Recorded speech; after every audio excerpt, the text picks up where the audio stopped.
time for a little Funky Friday.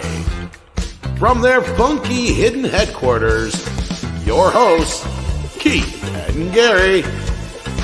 Not Jerry. Love that dancing astronaut. It is so cool.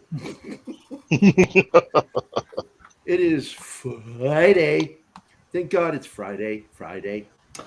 Thank God it's Friday. Anyway, trying out some mutton chops. I don't know. They're so gray you can barely see them. You ever had mutton chops, Patrick? What? No? I don't know. Keith, you ever had mutton chops? No. You're too cool for him. Fuck you. John has reverse mutton chops.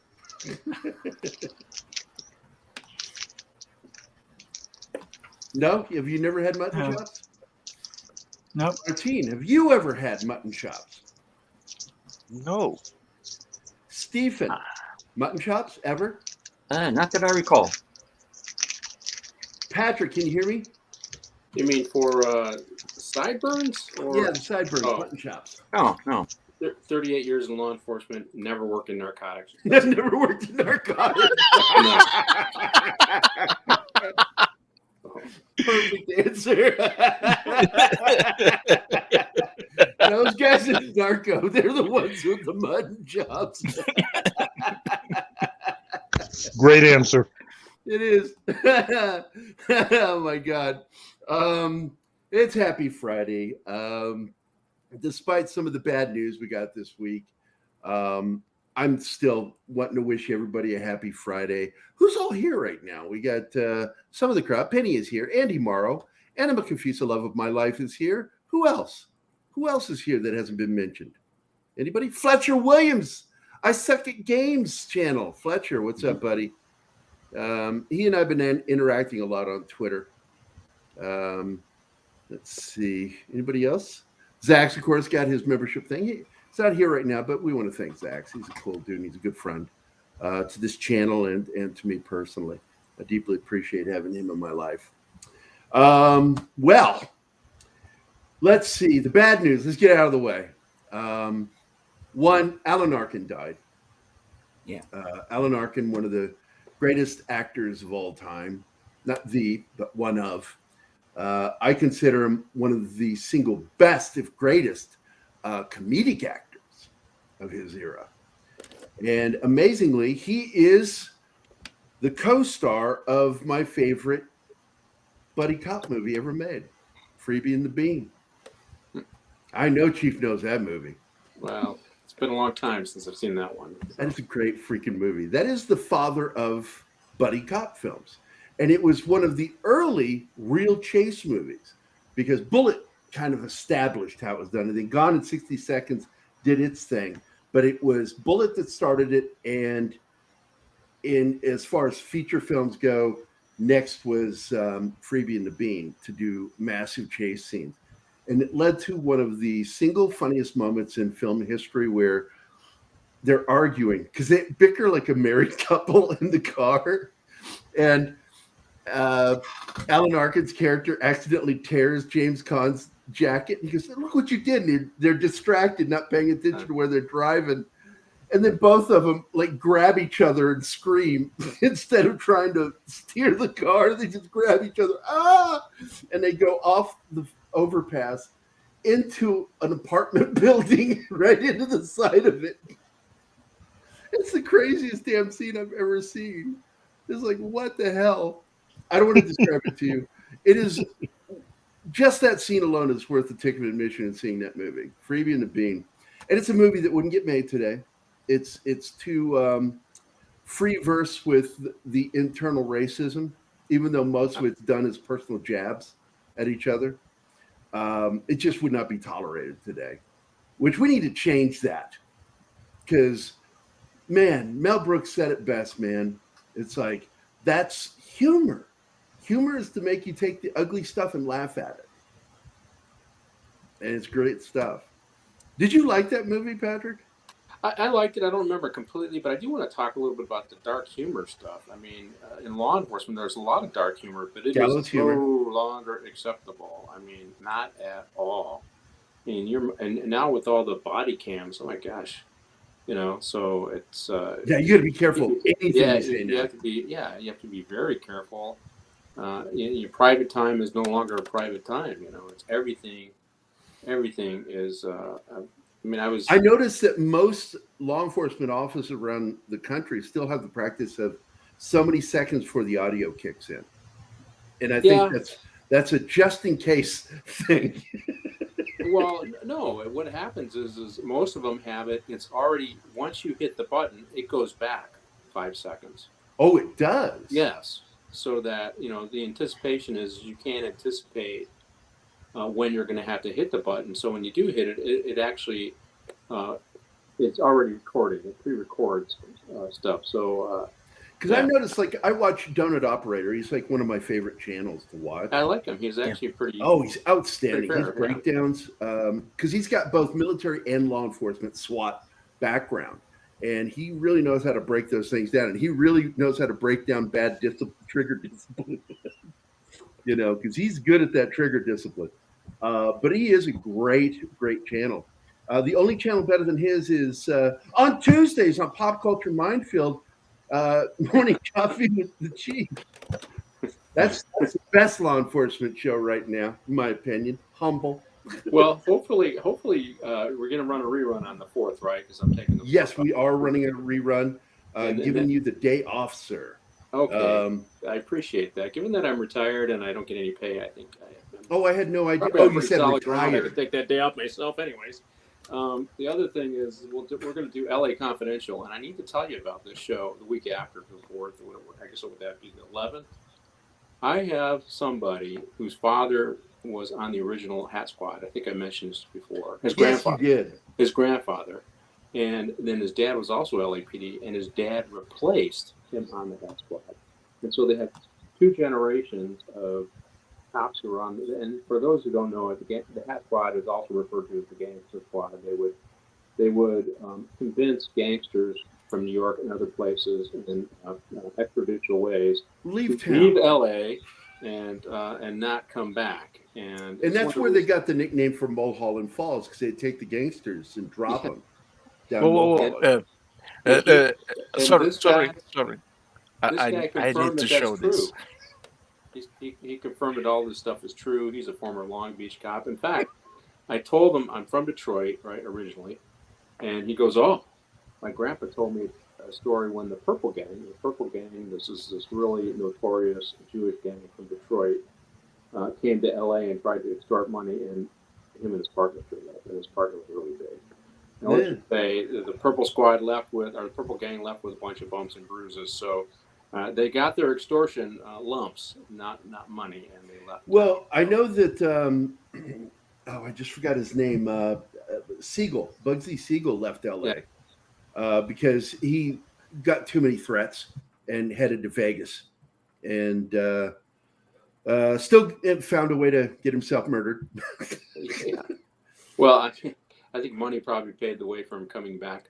But so it's going to be an interesting story because I met this guy and I go, wow, that opens up movies like, in addition to LA Confidential, Mulholland Falls, the Black Dahlia murder that was going on back then. His grandfather had connections with that. So there's a whole bunch of different shows I can do, talking about LA corruption, and vintage LAPD, which is really cool because you see that on the screen a lot. What was that more recent film that had Sean Penn in it as Meyer Lansky? Well, was he Meyer Lansky or was he Cohen? Gangster Squad. Oh, he was Cohen. He was Cohen. Corrected, yeah. And I forget the name of that movie, but I'll look that one up because that's one we can do as well. And I thought it was a pretty good film. It was a good film, and just Josh Brolin, I think they did a movie, Gang Squad or Gangster Squad, I think they called it that, Yeah. and he was in it, and I really liked that movie as well.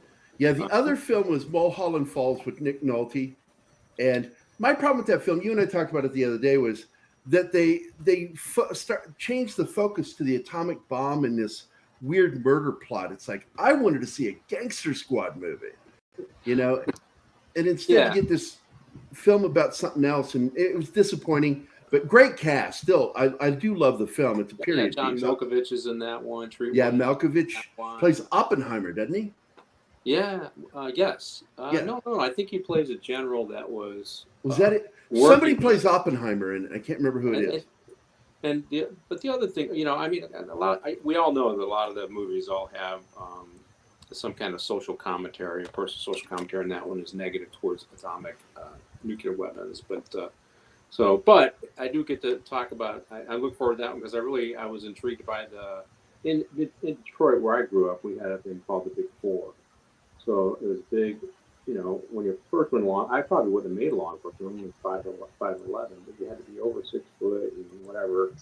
And the Big Four would ride around Detroit and take care of business. There was some bar fights. They'd show up and they'd handle it. They weren't a tactical sport. They certainly didn't use the tactical equipment. It was just a lot of rough and tumble type of police work, which was acceptable back then. But that's what reminded me of. Well, this is going to be the show in not next week, but the following. It'll be week. the 11th, so July. Yeah, the 11th. Looking forward to that, Patrick. It'll be great.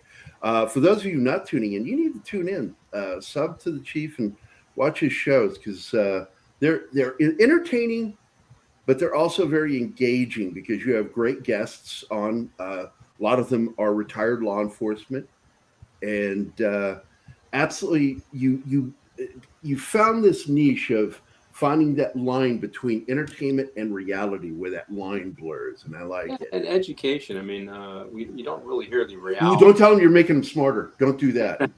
Well, it's. I mean, God, the news is making them dumber. Somebody's got to help make. Someone's got to do it.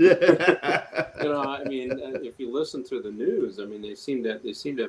It's funny because I'll tell you this one story just because I do tweet a lot, and I obviously I try to correct the media, and this shows you just how dishonest things are. So in LA or California, they passed a law that everything $950 and below is petty theft, right?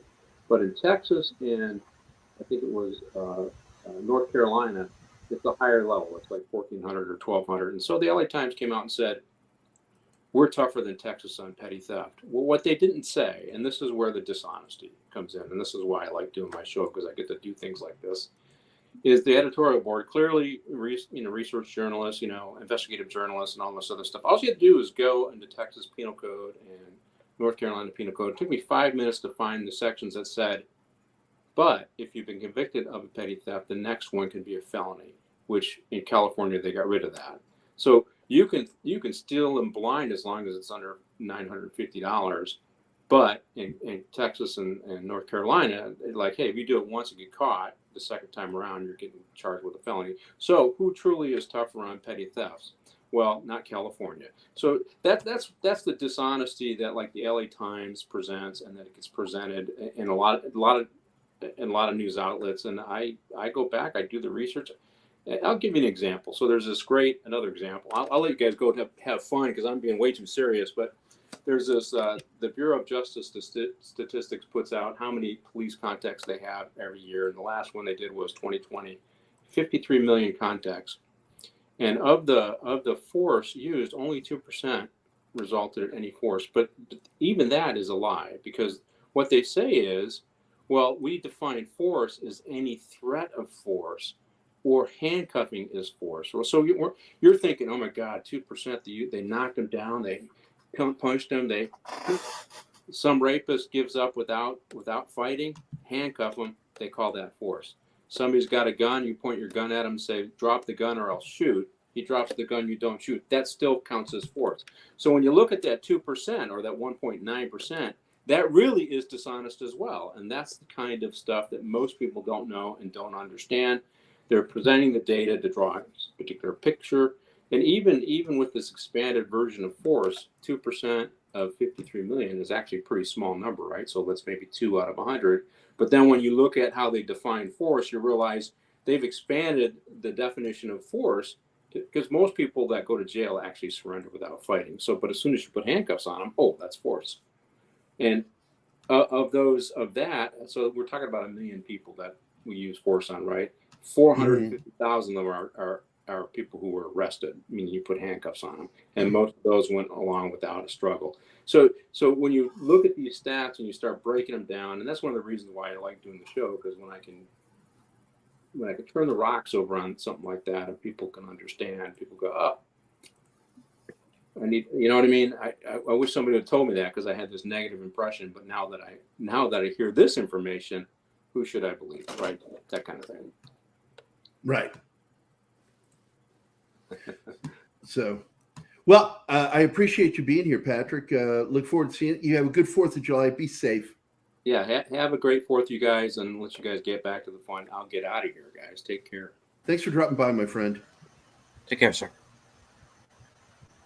Cool. And stepping in for Patrick is Matt Vader. Hey, I have the weakest beard on Hey, the you panel now. shaved! I did shave the shit out Well, of I did myself. too. I made mullets, but they're so gray you can't see them. Yeah, it's kind of my problem too. Yeah, I decided to.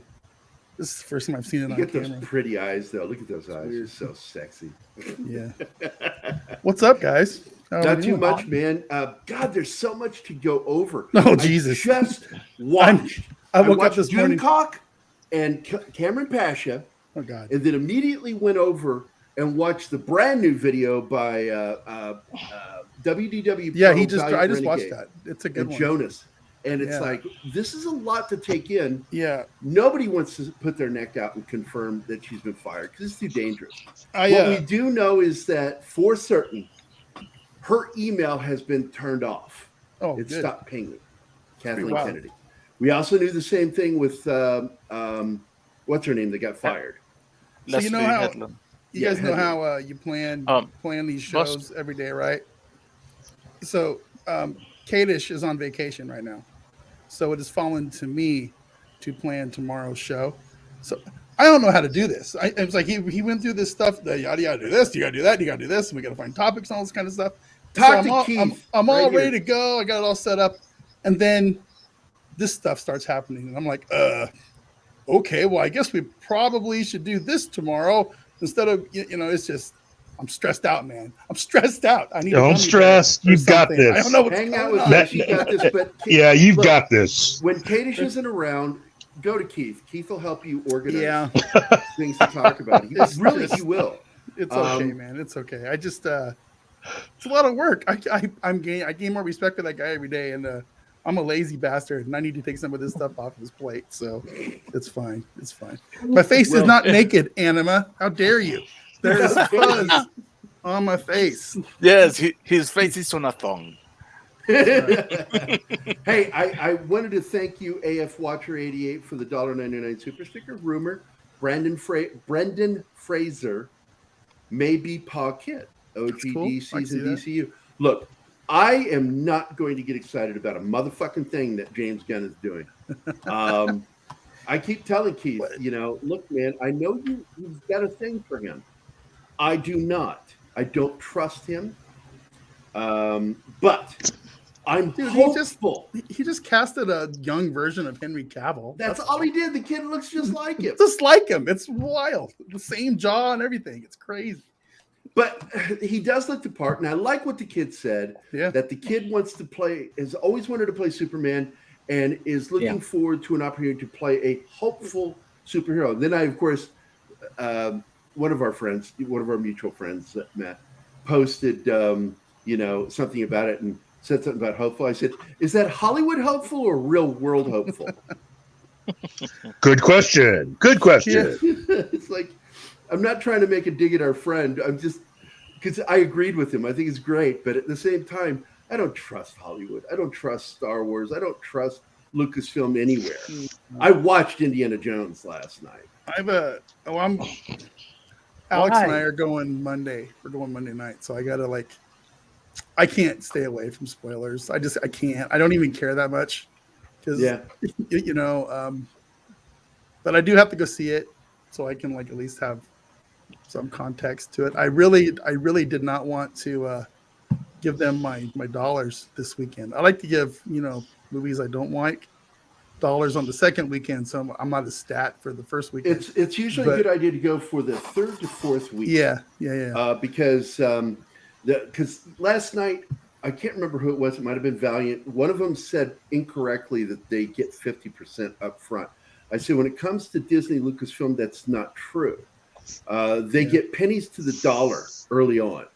Lucas established that back with the prequel series. Mm-hmm. And he started screwing the theaters. And that's why theaters rely on their concession sales. Yeah. It isn't until the third to fourth week that they'll start making actual money off of ticket sales. And so a bulk of it goes to the studio distributor first, then after time. And that's why I feel it's safer to do it on the third week. But the way I feel about this is, look, this movie's going to tank. I already saw it was tanking. There's no chance of it succeeding. It's just probably going to be listed as the worst budget to box office ratio in the history of film. I just hope I'll be able to refer to this movie in the coming years as the Kennedy Killer. Indiana Jones. I think it is. And this is the Curse of the Kennedy Killer. I think this is a bridge too far. Here's one thing that really shows the people that are connected to this aren't even as up as they think they need to be on all of this. Everybody keeps talking about the age of Harrison Ford, and that when he first started the role, he was pretty much the same age as Indiana Jones. And that the year of the movie, right? He was 40. That was 1980. I think he was 40. Sounds about right. I always thought hold on. I know how to do the math. Yeah. You'll have to look that one up. He wasn't as far off, I should say, in age. Yeah, to the Google, everybody. But that the character has already been established as to how old the character is because he was born in 1901. Meaning that whatever the year of the film, Indiana Jones is 1 year younger. He was exactly 40 years old. Okay.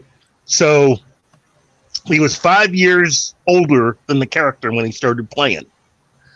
So over time, that gap has gotten bigger. Mm-hmm. Okay. And considering his mannerisms are we talking about his age or are we talking about Marion? But his physical abilities and everything for this film, to put him in the 60s at the age that they're, supposedly he's supposed to be at, he doesn't act like even someone that's of that same age. He should be in his 50s. When you watch The Irishman and you see De Niro at 75 trying to play like he's 35, stomping that owner of that shop. He looks like an 80-year-old trying to curb stomp. He can't bend his knee. Oh God! Yeah, he's like, but what I'm getting to, Harrison Ford did a couple of scenes that I know he did, and I'm like, holy shit, that guy's in good shape. Yeah. For the most part, yes, he is. But what I'm saying is that this film, they were so into wanting to have Nazis and everything else. This is a film that should have been in the 1980s. I'm telling you. I agree. It should have been the 80s. And it should have been in the 1980s because you could have put a lot more stuff in this film that at least certain younger people today would be able to identify with. And you're a lot closer to the end of the character's life as originally outlined by George Lucas. So to have the tale that they're... I got to tell you, if you know anything about the activities of the Third Reich after the fall of Germany, there was a lot of activity in the late 50s, early 60s. So that was really a good time to have this story take place because of that. I mean, that's when the Odessa File takes place. I don't know if you know that book or film. John Voight was in the movie version. It's really good. And by the way, I'm going to make the announcement right now on the show live. I don't know if he's in the chat right now, but Glenn Fleming and I are teaming up to do Operation Hound Dog. The story of an SAS and OSS officers who were charged with hunting Adolf Hitler when it was believed he didn't kill himself. Oh, sweet. In Berlin. And it takes years for them to find him. And when they do find him, under the guise of a coup that really happened, and this place really exists, that was attacked. They don't, to this day, nobody knows what happened to this German stronghold. Do they find him on that house on that lake in the middle of Brazil or Argentina or whatever it is? No, the one you're talking about, it's not a lake, it's a river. And what it is that's a plant, a power plant. And the Germans had taken heavy water and were hiding it in Northern Europe. And then suddenly that water disappeared. Heavy water is only used for one thing. Right. And it disappeared. And so this is going to be like, I don't know. It's going to be like Alistair McLean level shit. Sounds Guns awesome. of Navarone, Force 10 from Navarone. So are you doing the art? Is that what you're doing? Or I don't know. He and I are writing it together. We may is it like a be graphic talking novel to or a Frank book? Fosco, who works with Chuck Dixon. So it's like a Because graphic he's novel? a friend of mine. And I may get him to draw this book Okay. while he and I write it. All right. We're going to write a graphic novel, and we're going to be writing a novelization. Is this going to be like a self-published thing? No, we have a publisher who's interested, and we'll approach him when we're ready. But it's going to be exciting because I've wanted to write a World War II story, and the whole thing is it's called Operation Hound Dog because it's named after the song Hound Dog, but not the Elvis version. The original version. The Yeah. original 1952. Wait, what? Yeah. Yeah, and the OSS operator plays it for the SAS commando. And he's like, I love this song. And they said, what do we call this mission? And they both come up with the name Operation Hound Dog because they're going to hound dog the shit out of fucking crowds hiding in South America. I said that, given the physical abilities of Harrison Ford, to have said it in the 80s, you still could have done a lot of Nazi-related stuff. It's just that it wouldn't have been something where it would not have raised as many eyebrows, and it gives much more of a sense of urgency to the bad guys wanting to bring everything back by having it in the 80s. Well, because they're all getting older. That's right. There's much more of a sense of urgency to the entire thing when you do it in the 80s. I think it would have been that would be the only reason I would do it because of the sense of urgency. But I'm going to tell you, watching the film, the first act was good. That's what I keep hearing. I had problems with some of the CG. There's a moment when I don't want to say what's happening to him, but he falls and he lands on his hands. That his hands looked CG. They didn't look real. Of course. Movement didn't look right. But past that, for the most part, it felt like young Indiana Jones. It was fun. And then it got into the modern stuff, 60s. And I did not like Phoebe Weller at all. I couldn't stand her. She even tried to be endearing at moments. And I can't stand her snide face. Just want to punch it. I heard her mole has a huge role in the film. The mole? Yes. Mole has... Austin Powers say, mole. Giant Nevis. But the middle of the film, it just meanders like worse than the worst Quentin Tarantino film. And then the last 5 minutes came together in a way that I got emotional. Watching the last 5 minutes, I got emotional. I'll do that. It's because I love Harrison Ford and I love Indiana Jones. And I liked, I don't want to give it away. I loved the ending was cute.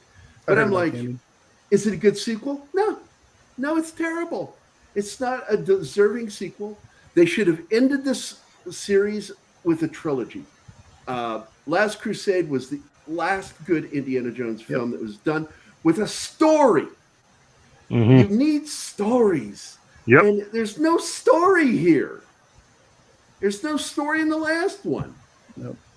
And they kill off Mutt, his and Marion's son. Oh, darn. Died in Vietnam. Bummer. How convenient. Well done, Kathleen Kennedy. And that's the thing. You're taking away any hope that this character has.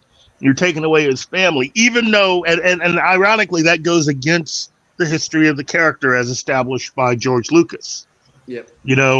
I get the whole thing about wanting not to do the eye patch thing, and I see that. Personally, I would have liked to have seen that because the eye patch thing is kind of cool, but that Maybe at least they according shown him get the eye patch. Well, so they could have had a cat give him a scratch. Oh on my the God, that eye. fucking cat thing still pisses me off. Well, the other thing is that you also know that he has a daughter, and that she was to have gotten married sometime in the early 80s, late 70s. And I think that KK and her people decided to go a different way. That's the reason why they've completely thrown away all of the George Lucas stuff. That seems to be Kennedy's thing. We've decided to just go a different way. A different way. We're just going to do what we want, not, we're not going to. And that's what they need to do when they fire her. I know you thought you were going to keep going, Kathleen Kennedy, but we've decided to go a different way. Look, there's a lot to the character, and there's a symmetry by having him pass away in the year 2001. But I get it. They want to do something different. They want to show him as not being a legendary type character, which is unfortunate. We're gonna get Jake Jones is really what we get in this film, and that's beyond sad because you completely just gutted the entirety of what this character is and the lessons that he's learned. No, I agree, Keith. Jake Jones and the assassination of Kathleen Kennedy. Good. Hey, I haven't said hello to our chat. I want to say hi to him right now. We got Penny, Andy Morrow, Anima Confused Love of My Life, Fletcher Williams, I Suck at Games channel, AF Watcher 88, Orville Nation, War Monkey, Matt Vader, who is also on the show, Raquel SSG 2211. Now that means Staff Sergeant. I don't know what the 2211 means, but SSG means Staff Sergeant. I don't know. Does it mean something else? I don't know. FKH is here, which is, of course, It's an anime thing. Tim? Is it Tim? It's Tim. Tim is here. That 70s Rock fan, Brian, is here. Everest Productions. I hope you guys caught his last episode with Pop Culture Minefield. Breaks my heart that he's leaving Thursday, but it gives the chance for Keith to steal back his fucking time slot to talk about shit that he wants to talk about. So fuck you, Brian. I'm just kidding. I love you, Brian. Gonna miss you, buddy. I am. Well, we're gonna get to have him on other shows. I'm hoping to get more free time to where I can be on his stuff again because I like hanging out with him. Everest Productions is here, and Black Az is here. It seems like I just saw him 2 hours ago. Anyway, the Peter Vinkman fan side, aka Vinkman's Girl, is here. So good morrow to all of you. I hope everybody's having a good Friday. I do want to point out again that this is a rest in peace episode. We do want to send a farewell to not only Alan Arkin, who is a beloved actor, but to our dear friend, Gary McClurg, whom I've worked with. He's a film producer out of Hollywood that just happened to live here in Springfield.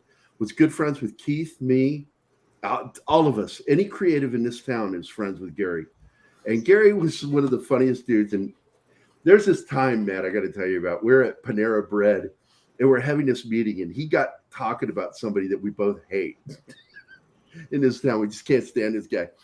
And Gary is one of those guys, when he gets excited, he gets that little pockets of white foam in the corners of his mouth. And I'm going to miss this about him. He gets really like animated, and his hands are going, and he's bouncing in his seat, and the foam, and then spittle starts coming out. And I had a habit of eating with my arm over my food when we were together. And he goes, "Why do you do that?" I said, "Because you get really excited and spit a lot." Yep. Oh man, Wow. I can't believe he's Yeah, that gone. sucks. My He was such a condolences great to you guy. guys for your friend. That sucks. Oh man, and you'd have liked him. I should have had him on this show. He's been on here once with Keith and I. He jumped on at one of the conventions, but the fact is, I should have had him on more. It pisses me off now because it's too late. You can't do it. You know, it's like I just thought we'd have him forever, man.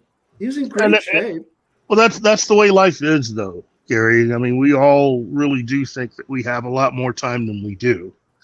Absolutely. You know? But this is his movie. He was the executive producer on Kill Speed. And so I'm going to play the trailer. Is it showing up? I can't see you guys. Something. Is it on screen? Okay. I'm hitting play. We're going to get claimed. I don't care. In the scorched desert of Southern California, on the wrong side of the law, a new wave of drug runners is taking it to extreme heights. John Strager, a leader of a group of young, hotshot airplane pilots known as the Fly Guys. At 300 miles an hour, you can move a hell of a lot of ice across the desert in a hell of a hurry. We just need to catch them doing it. We want you to move both the meth and the money. What's in it for me besides more cash? A lot more cash. Guys, we got company rolling in from the west, hard and fast.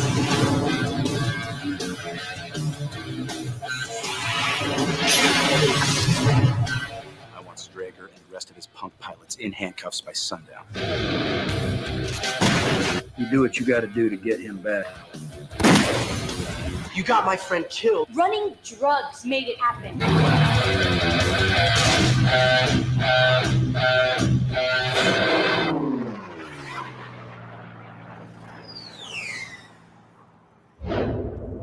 Kill Speed.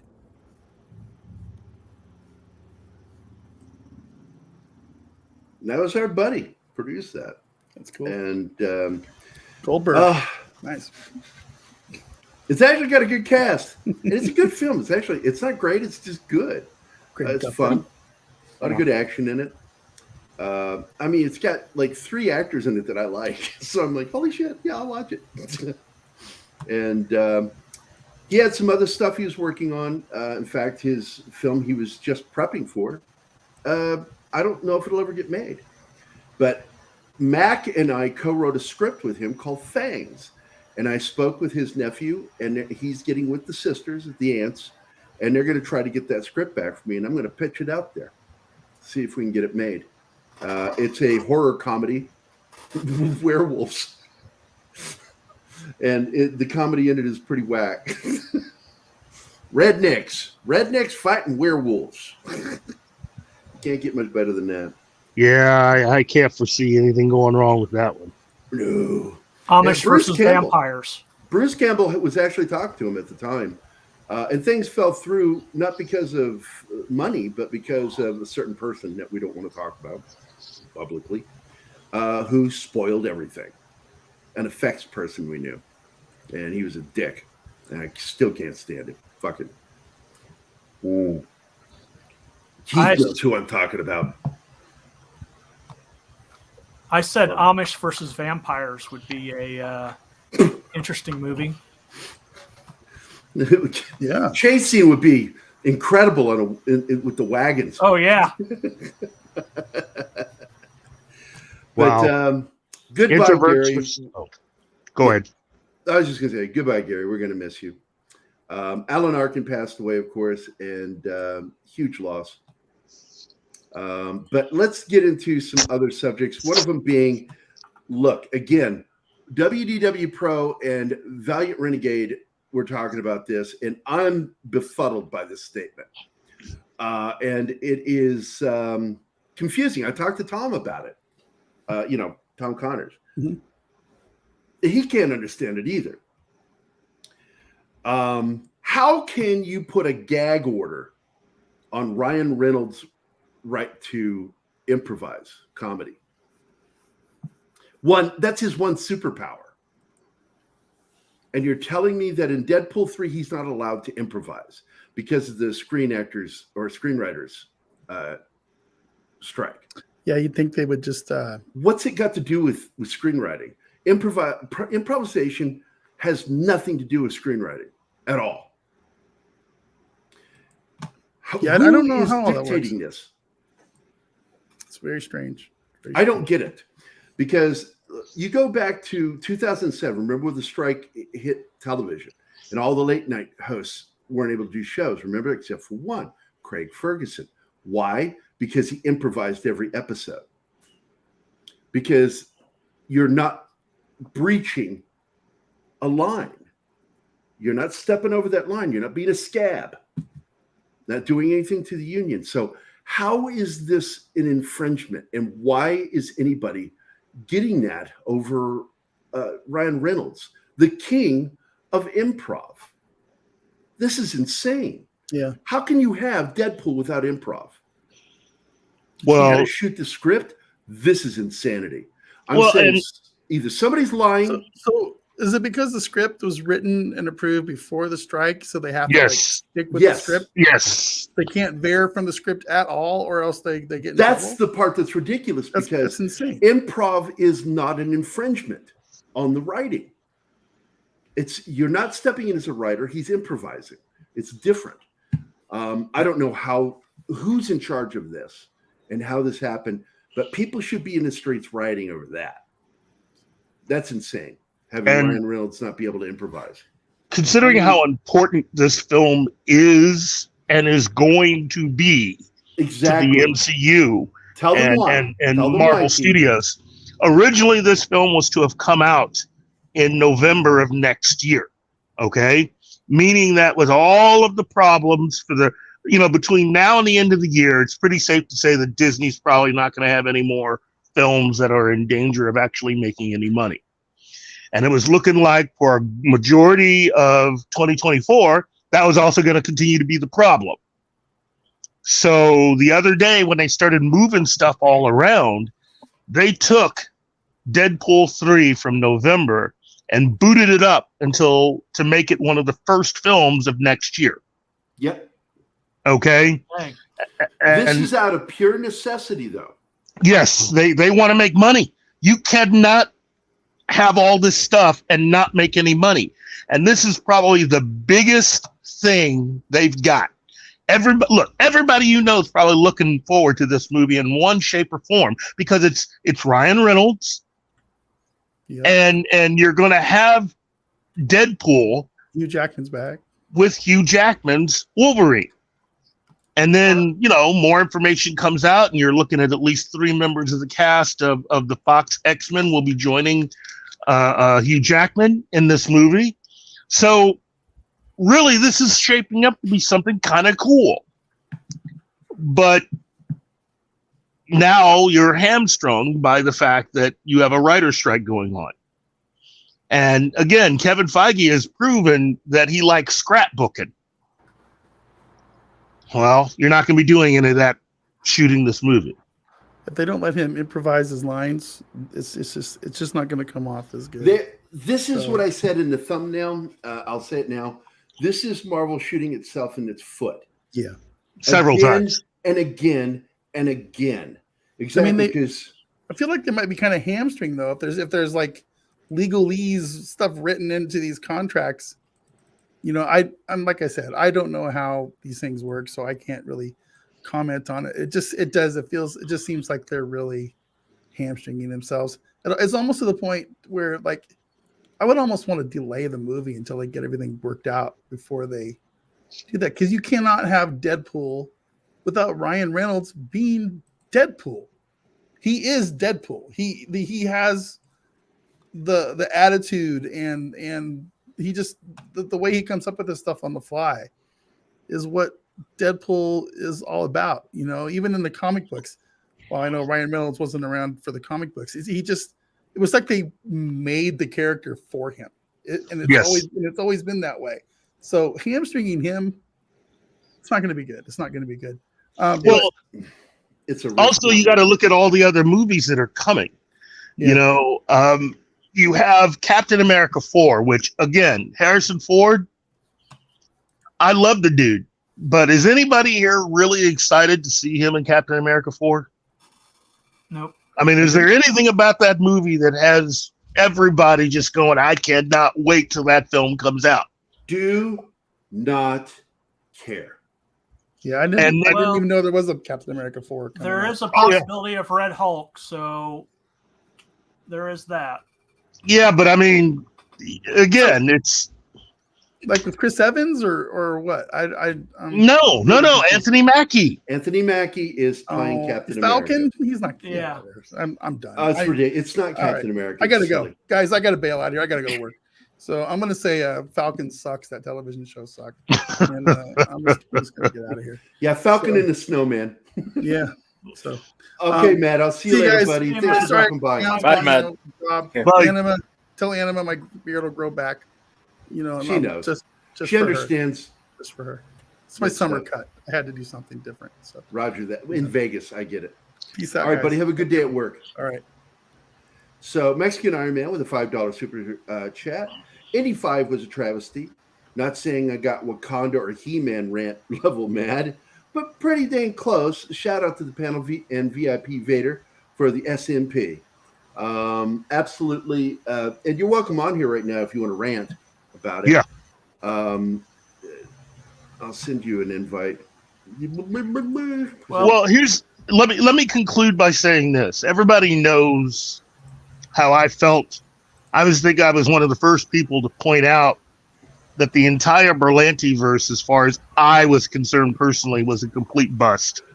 And that Legends of Tomorrow was really just all the leftover actors that didn't have shows to go to. They just sort of built something around. Well, that's the way Kevin Feige is doing everything with the Thunderbolts. It's like a big screen Legends of Tomorrow. That's the way they've treated it. And again, for a film that everybody should be excited about, nobody's excited about this. Nobody. Don't care. So the further in you go on this, the more Deadpool 3 rises in importance, because it's the most. It is the only MCU film and probably the only Disney film that anybody's looking forward to, and it's already got strikes against it. I think the other one would be Fantastic Four. Gotcha, Mikey. Don't worry about it, but you're always welcome here to rant whenever you want to. For your $5 super chat, you get this. Well, thank you for your cooperation. Good night. And for the previous one, who was it? Mikey, who's the other one? AF Watcher 88. Yeah. Watcher, that was it. For that, you get the head, the tail, the whole damn thing. Go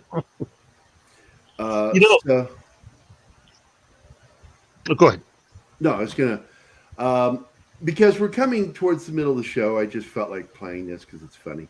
Meanwhile,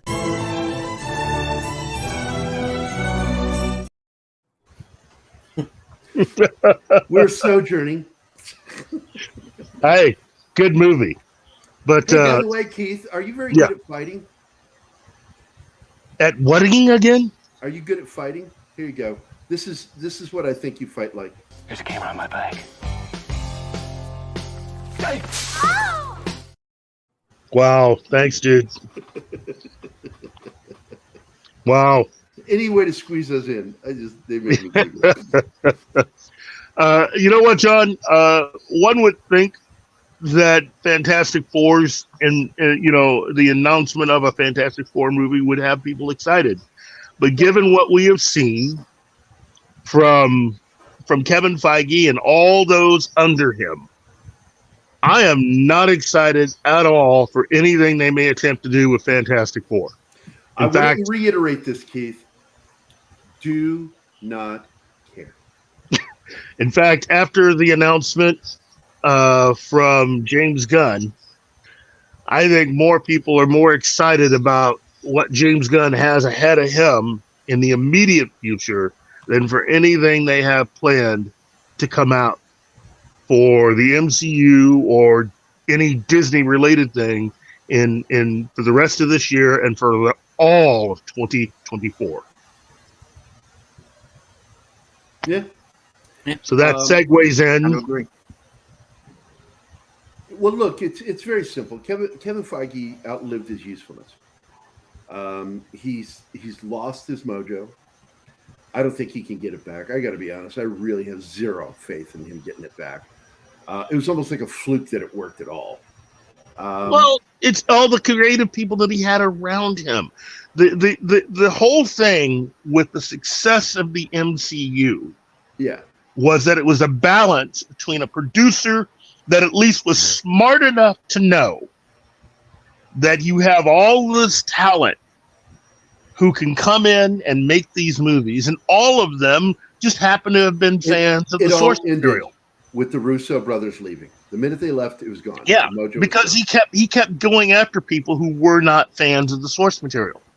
He loaded up on a bunch of people who were easier to control, easier to deal with, and people who weren't as difficult as far as being able to plot out what to do next, because they weren't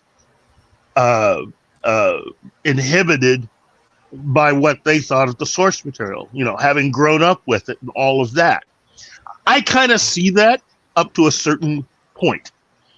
But the thing is that which he thought was a problem was really that magic ingredient that helped all of that be successful. And that's the reason why you can get, like they reported in the Hollywood Reporter, that they no longer will hire anyone that is a fan of the source material for any of the Marvel films. This is not a coincidence. This is not even rocket science, kids.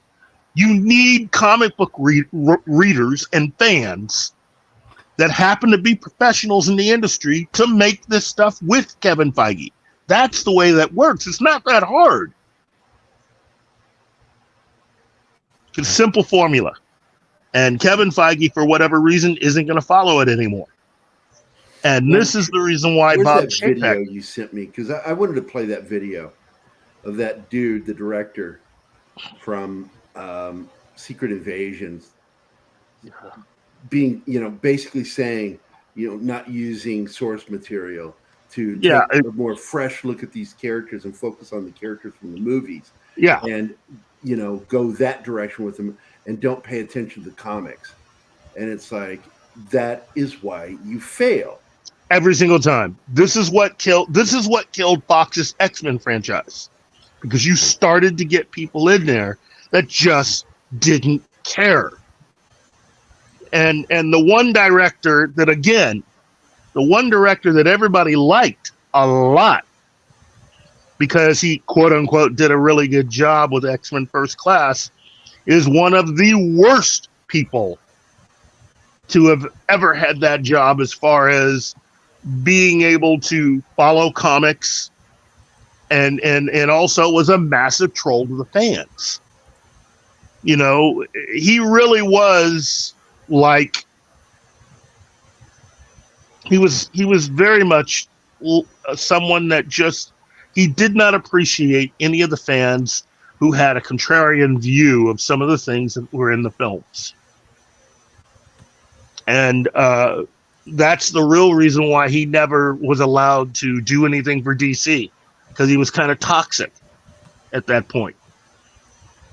And so when he got interviewed about how he would bring Superman back, I was seemingly one of the few people that said, screw that guy. I don't care what he thinks. He's a decent enough filmmaker, but his ego is way too out there.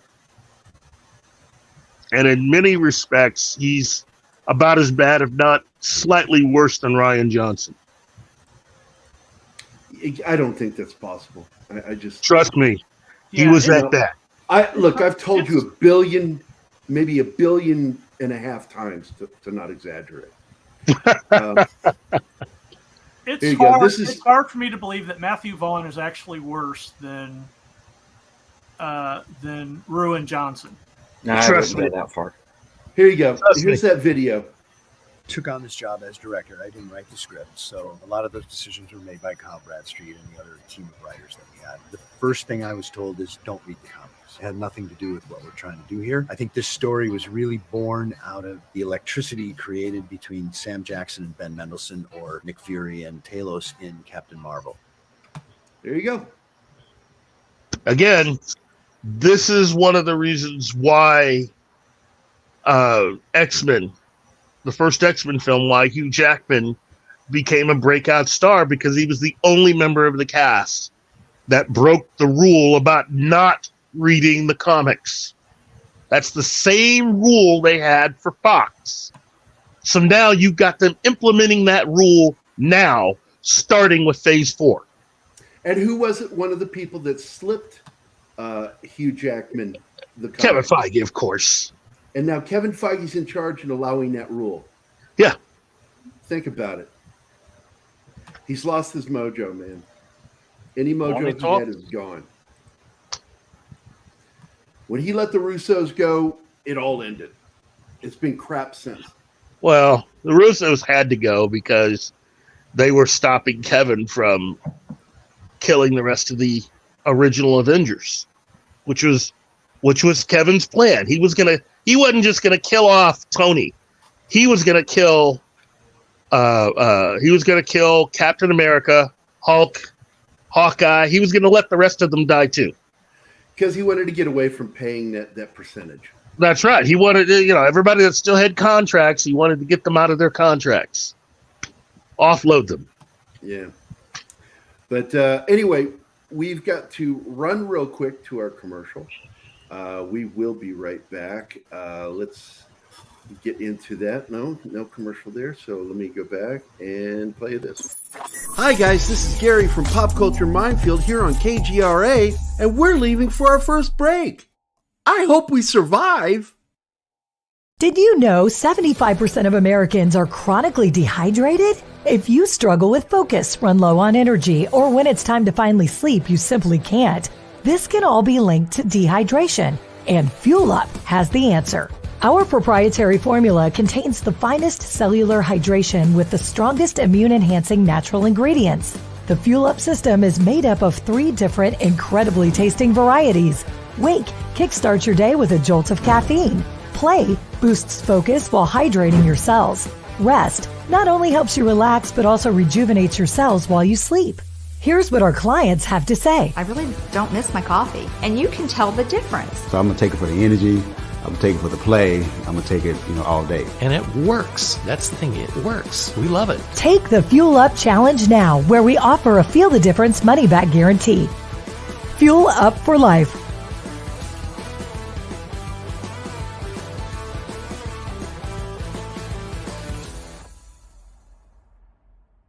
Hey members, the new KGRA DB app is now available on iOS and Android devices. Gain on-demand access to any KGRA DB programming. Download any show directly to your mobile device to listen or watch on the go. Go to the App Store and search KGRA DB.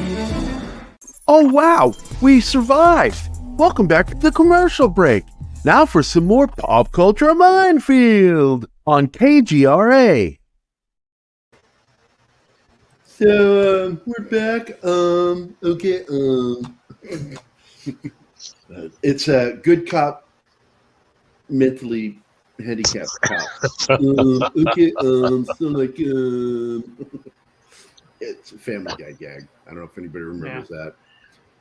So it was crippled cop and mentally handicapped cop. So did you have like a pencil or something? Oh man, Indiana Jones 5 is. Oh, I can't say that word. Shit. Let's get into Marvel shooting itself in the foot again and again and again and again and again. Let's get into this problem, because that director that I just showed you the video of is one of the directors from Invasion. And this is the problem. This is one of the seminal comics that they have promised and talked about for a long time of adapting. And what they're doing is not adapting it. They're nitpicking elements, and then they're telling the writers and the directors not to read the comics. And this is a problem because they're leaving a lot on the floor. And I enjoyed the first episode. I watched it. I enjoyed it. But immediately also noticed a lot of stuff was wrong. Yeah. And it was just off from the get-go. And I could tell right from the get-go, true fans are going to have a problem with this show. Yeah. And I'm already hearing all the complaints. And I'm like, yep, pegged it. Knew it was happening. Again, if you really want to know how bad things are going to get, just keep paying attention for the rest of this year. Keep your eyes on the MCU from now to the end of the year and look at all of the stuff that's coming. Loki looks terrible. Oh, jeez. The Marvels. I mean, that film. That looks bad. That film will be lucky to make enough at the box office to be able to afford popcorn. I mean, Ms. Marvel was good. And the shocking thing there is I don't think they intended it to be good. I think they intended to do something and it didn't work. They accidentally subverted themselves and in doing so made it good. Yeah, and well, it was purely accidental. Yeah, not enough normies watched that or anything else on Disney Plus. So as far as they're concerned, they barely know who Captain Marvel and Brie Larson are, and the other two are just two people that they have no idea who they are. So the chances of this film, The Marvels, technically what originally was meant to be Captain Marvel 2, I don't think it's really going to have a shot of making $1 billion. No, because it's the sequel to it's not a sequel to Captain Marvel. It's a sequel to a TV show that barely anybody saw. I mean, that's two the TV problem. shows. Yeah, two TV shows. Okay, but that's the problem that Doctor Strange had. It's not a sequel to Doctor Strange. It was a sequel to WandaVision. Yep. And nobody's going to want to do the homework. No. But on top of that, all of that stuff was weak. Look, WandaVision was really good out of the box. It was good. But outside of Wanda and Vision, they've not really done too much else with any of the other characters there. But you had to have been someone that, watched the show, probably enjoyed it, to at least have gotten Agatha out of it, of which Agatha Harkness is on the way. And also the other Ms. Marvel, who was introduced in reintroduced, I should say, in WandaVision. So you have that. You have. Are you talking about Rambo? Yeah, Monica Rambeau. Yeah. She was Captain Marvel when I was first reading Avengers, so I've got a soft spot for her. And again, if she were written really well, if the scripts were actually any good, she would definitely be the breakout star. But that entire endeavor just looks tired. It just looks tired, and the movie hadn't even come out yet. And nobody's actually seen anything with Agatha Harkness. But again, if you did not watch WandaVision, why are you going to pay any real attention to that? Again, Loki, that's a big old fashioned, and this is all going into the rest of the year. That'll eventually bring us all the way around and to Deadpool 3. And if Deadpool 3 doesn't do very well, I mean, talk about pressure. This film not only has to be good, they need this film to be a monster hit. Not just because they needed to pay off all the bills. They need it because it needs to emotionally carry really all of Marvel Studios' hopes from there on in. If that film is huge, that'll be a nice bump up for everything that follows it. So there is a lot riding on that movie. And I don't think they've got it. Mainly because, I think fans, especially people like us, we feel like we've been abused by Kevin Feige and Marvel. Mm-hmm. You pay good money to go to the theater. Gas, to buy the tickets, all the food. Every single time you've gone to the theater in the last year and not walked out of there having seen something that truly entertained you and that was good, worth your time, that's a strike against Marvel Studios. So now, you're left pretty much with something that you put a lot more pressure on than what there needs to be. We should be all excited about Deadpool 3 and about, what could possibly be going on to have all of the X-Men in that film. Now remember, this is not going to be the official MCU X-Men for this movie. They have found another way of delaying that some more. And that's also starting to get tiring. Fans are not going to continue to wait forever.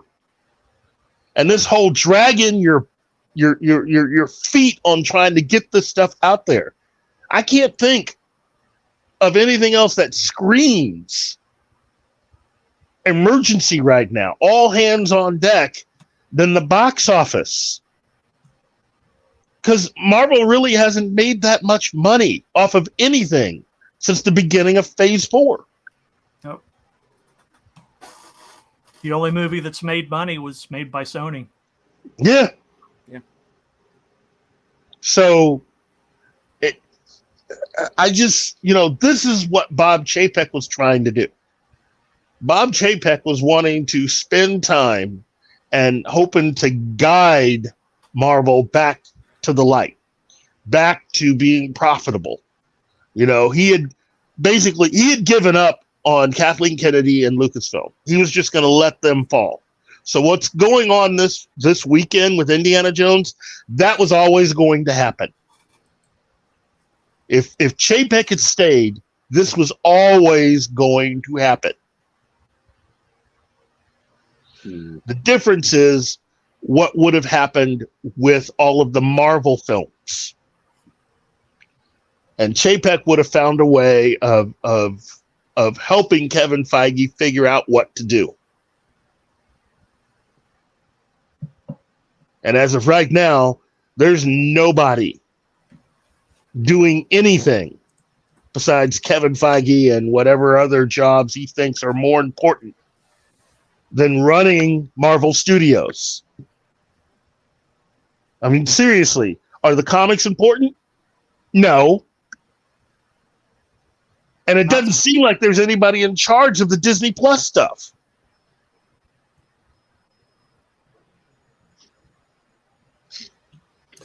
No, I agree with you. By the way, we got some more people who jumped in. We got Kingsport Cal is here. Let's see. Mikey, the Comic Relief Crusader, is here. And Parrothead is here. Yeah, we got some more people watching the show. I think some opinion out there too, by the way. Oh, yeah. Did you see that? Well, let's get to some of those. Well, I was just looking at Comic Relief Crusader said we're probably getting young Avengers. Yeah. I'm not so sure. If the money continues to be an issue, look, Disney has money problems, whether they want to freely admit it or not. There's a lot of stuff that they've planned out there that they may never really get around to, no matter how much planning they've done. Because look at it this way. 2 years ago, Kevin Feige had a plan for how Phase 4 was to go, how Phase 5, and into Phase 6. I'm sorry, D-Bud Martin D. Bud Martin didn't hear his name, so he's like, I'm here too. I'm working and lurking. So that plan got altered. The very fact that we are now on phase 5 right now shows that plans can change. And I know that there are a lot of you out there that would love to see Young Avengers, but I'm telling you right now, I would hold off. Not under this crew. Not under this not under this crew. Remember, you know, remember when they said that we apologize for phase 4. Phase 5 is going to be much better. And this was announced by the exact same team that was overseeing phase 4. Look, you and I laughed so hard at that. It's like, what? Go ahead. It's like that scene in Ed Wood when he's on the phone to the producers and his movie's just tanked, and he's like, "Well, the next one will be better." Hello, hello. It's again. This is just. I want them to be good. I do. I and all the rest of the people in part of the show, we all really enjoyed phases 1 through 3. And there's really no reason why they should be this bad right now. That's what really I'm having a hard time with. There is absolutely no reason why this should be this bad now. Make whatever deals you got to make. I mean, if you're willing to try to get Robert Downey Jr. and Chris Evans back, you should be just as willing to go after a lot of the creative people behind the scenes that help get all of that stuff up and running. Look, I'm not saying that Joss Whedon doesn't have some problems, but given the financial emergency that Disney's in, call Joss Whedon's butt up. Get him in here. Oh, geez, this mic is here. Oh, yeah, you're fucking right in here. Sorry. Angry Canadian. Fuck! Howdy. How's it going, man? Hey. Dear God, what a friggin' dumpster fire Indy is. Sweet mamma jammas. Yeah, that first opening act, the scene, was the best part of the whole movie. That's it. That's all. And then it goes off the rails and meanders, and then it comes back for an amazing 5 minutes at the end. That's about it. Because when you get that scene back at his apartment, I loved that scene. Yeah, but it's like it didn't even know how to end. I mean, it ended, but it's like, we're just going to leave it at this. I don't know. That's just me. Whatever. Well, first of all, you didn't have a story. No, there's no real story here. It's all cobbled together. But going back to the Marvel thing, there was a post on Reddit, and I know Reddit's like the friggin' Tumblr for retards. But there was an interesting post where there was a Reddit user that apparently came across a little bit of inside information, so to speak. Okay, now take this with a grain of salt, but apparently it's a leaked description of the Marvel's post-credit scenes. Okay, and this is where I was going, that we might be getting Young Avengers, because this person was going on, and I'm going to read it here. Verbatim, if my old eyes can actually focus long enough. Okay. What was it? Post-credit scene 2? Was it post-credit scene 2? Yeah, okay. So basically, in an homage to the opening of Miss Marvel, the Marvel starts with Kamala narrating the events of the movie. Okay. But this time around, it wasn't for a YouTube video of hers, because, in the series she makes these YouTube videos, but in a similar manner with Iron Man 3. The Marvel's last post-credit scenes allegedly reveals that Kamala Harris was actually narrating the events of the movie to someone else, and that person is Kate Bishop, who is new Hawkeye. Now, apparently, Haley Stanfield makes a cameo in the scene in her full Hawkeye suit gear, and Kamala recounts her latest adventure in the Marvels, right? At the end, Kamala says that there's more young heroes like them and they should all team up. Ending the scene asking Kate, "Did you know Ant-Man has a daughter?" And this might be teaming the eventual formation of the Young Avengers. Because like I mentioned in the chat, well, you got Scar that was introduced. Oh, this is my son, right? At the end of She-Hulk. And then, of course, you have Stature, which is Ant-Man's daughter. And then, of course, you have, like I mentioned in this chat, you got, Miss Hawkeye, this new Black Panther, Ironheart, you got America Chavez, and of course, Miss Marvel. So it would not surprise me how Marvel is bungling things up. That the MCU it's all female, right? I got you. Yeah. And don't forget, Patriot was introduced in the Hawkeye, or not the Hawkeye series, but the Falcon series. Yeah. And who's going to lead them but new Captain America to show them the way? Yeah. It's pretty painful. Lord, no. Now, like I said before, take it with a grain of salt. I don't know if this actual posting credits is actually going to make it, but meh. Yeah. Well, and again, surprised. considering how long it's taken to get all this together, just for Young Avengers, all these kids are going to be basically adults by the time they even get before the cameras, if it goes before the cameras. Yep. And it again, Robert Meyer Burnett was right. They should just go ahead and call it. They should just go ahead and scrap all of the movies that they have planned that they haven't started filming yet.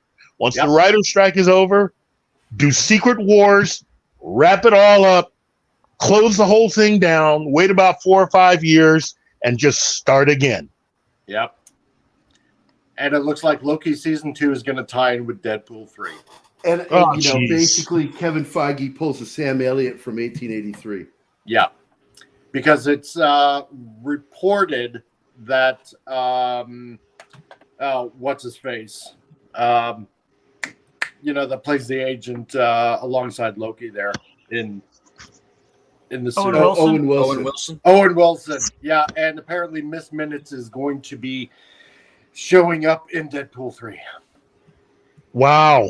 So to continue on with the whole multiverse thing, you're going to probably see a whole bunch of Deadpools, and probably, seeing how Hugh Jackman is in it as well, a whole bunch of Wolverines. Well, not just Wolverines. We're going to get a whole bunch of Storms. Yep. We're going to get a whole bunch of Cyclopses. And more than likely, this is probably how they're going to introduce the mutants into the Marvel Universe. May I be killed? Could somebody just kill me, please? No, you have to suffer with the rest of us. Yeah. All right. Only if you live in Canada. Don't make me break out that hat. The smoke will get me first.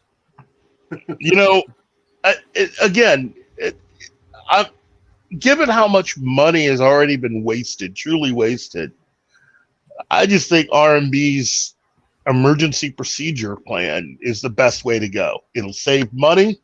It'll save patience. Anybody out there that's still some kind of an MCU fan will still be an MCU fan. They'll just have to wait a bit. And maybe we have a moratorium on all the Disney Plus shows. I mean, this is not getting better, kids. It's not. This is it. Now with Indy 5 that's out now, that's it. You've destroyed pretty much every property that we've held dear for many, many years. There's nothing else left to destroy, basically. Well, right? there is, but I'm not going to repeat it because that might give them an idea. Disney actually has 2 or 3 things that they can do. Probably. No, they do. They They got Predator. They got the Aliens.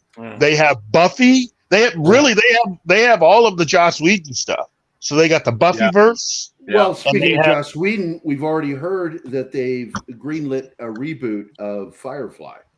Yeah, that's what I mean. They even have Firefly. So, haha, Yeah, but I mean, I'm talking about the how should I call it? The mainstream legacy, IPs that have been out there: Star Wars, Star Trek, anything Marvel, yada yada yada. The big names, right? Yeah.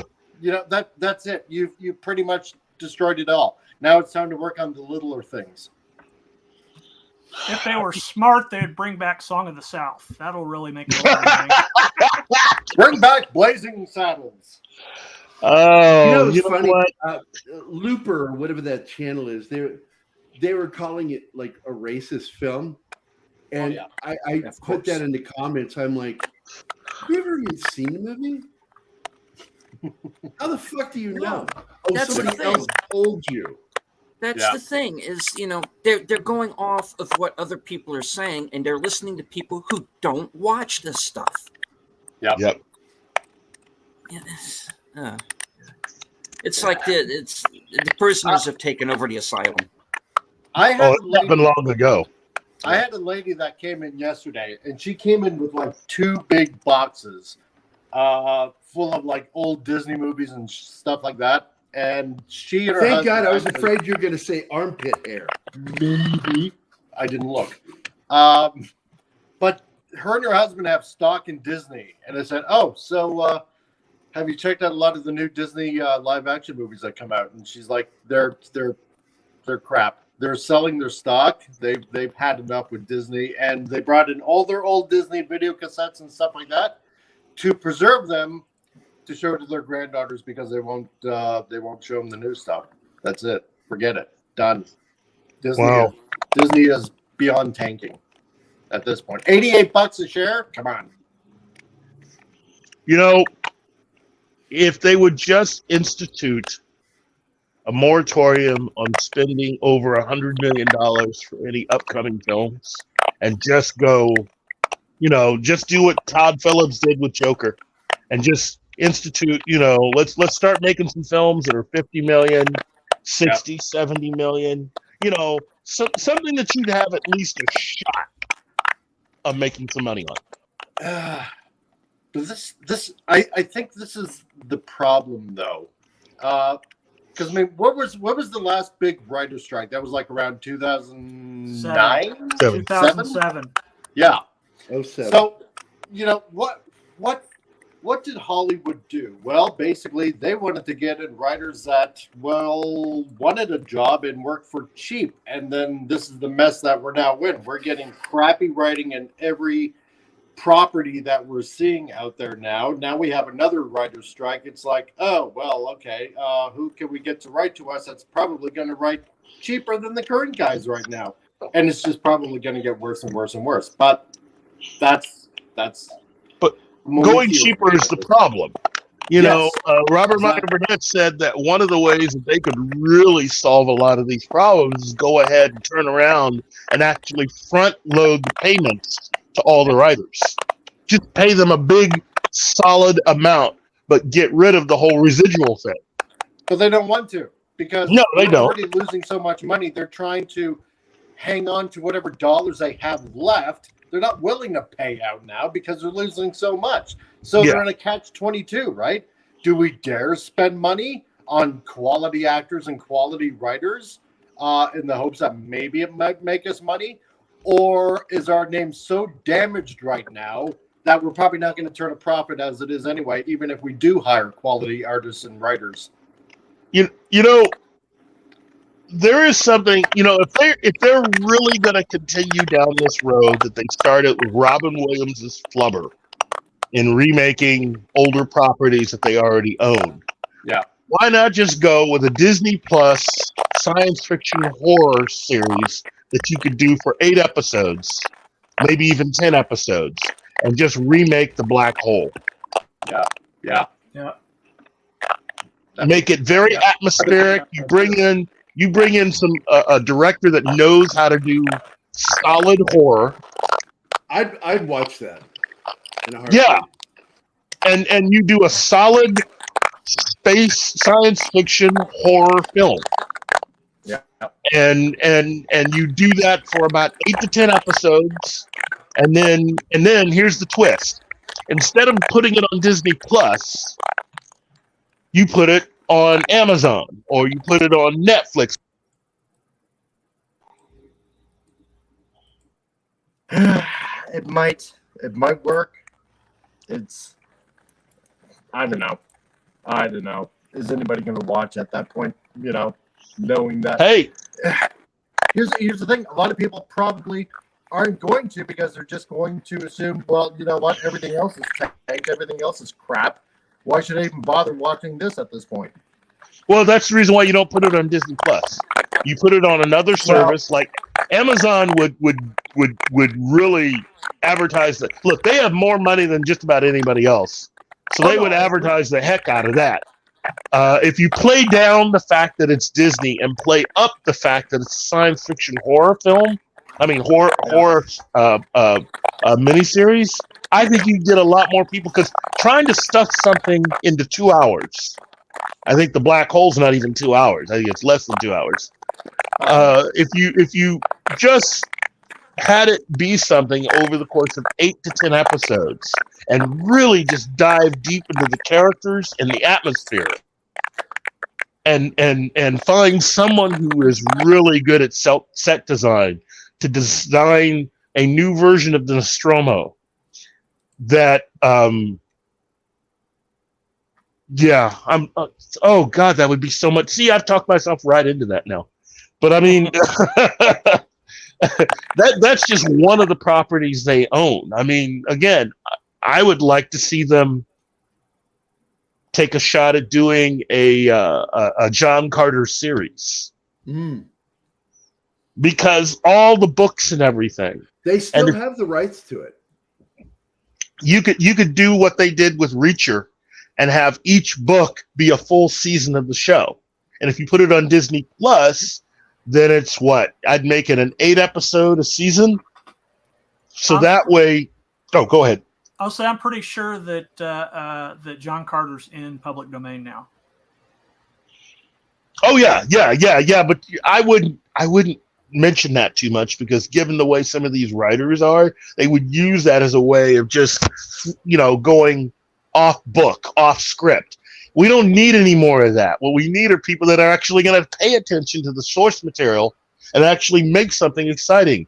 Given the technology that we have right now, think of what you could do with a John Carter series, where each season of the show is based on each book that Burroughs wrote. No, I think it'll be a good idea. Darius Munchausen with the $1.49 super sticker. Wait a minute. It's afternoon. It can't be coffee. Apparently, what did he put up? $1.49. I bet it's popcorn. Oh, popcorn. Yeah, and I apologize. Mike is, Comic Relief Crusader was having some trouble with his audio, and it was picking up your voice and doing some weird stuff with it, Keith, to where it's garbling and doing some echo behind you. So I had to mute him. Okay. But anyway, Darius Munchausen with the popcorn super sticker. Thank you very much, sir. For you, you get this one. This is just for you, Darius. You pompous, stuck-up, snot-nosed, English, giant, twerp, scumbag, fuckface, dickhead. Stop that. It's silly. As I alluded to earlier, with all the stuff going on at Marvel, that really does leave people to feel at least a little good about what DC is attempting to do. And given what they've announced and what James Gunn is looking forward to, I think there might be some bright spots. Now, could they still find a way of messing that up? Of course, it's Hollywood. It's current day Hollywood. There's always the opportunity to mess it up. But for right now, everybody feels good about the big news that they had.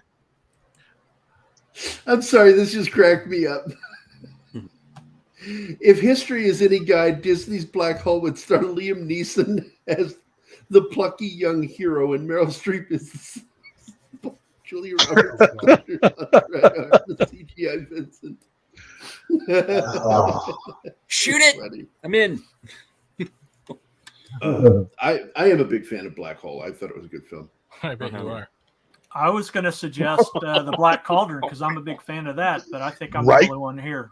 No, you're not. No. But I mean, would you do it animated or would you do it live action? Oh, you got to do it live action. There's munches and crunches in here somewhere.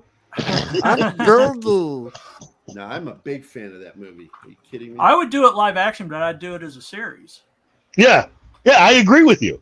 I mean, in the shadow of really everything they've done with Game of Thrones and House of the Dragon and all that stuff, it would be very tempting to have it as a series.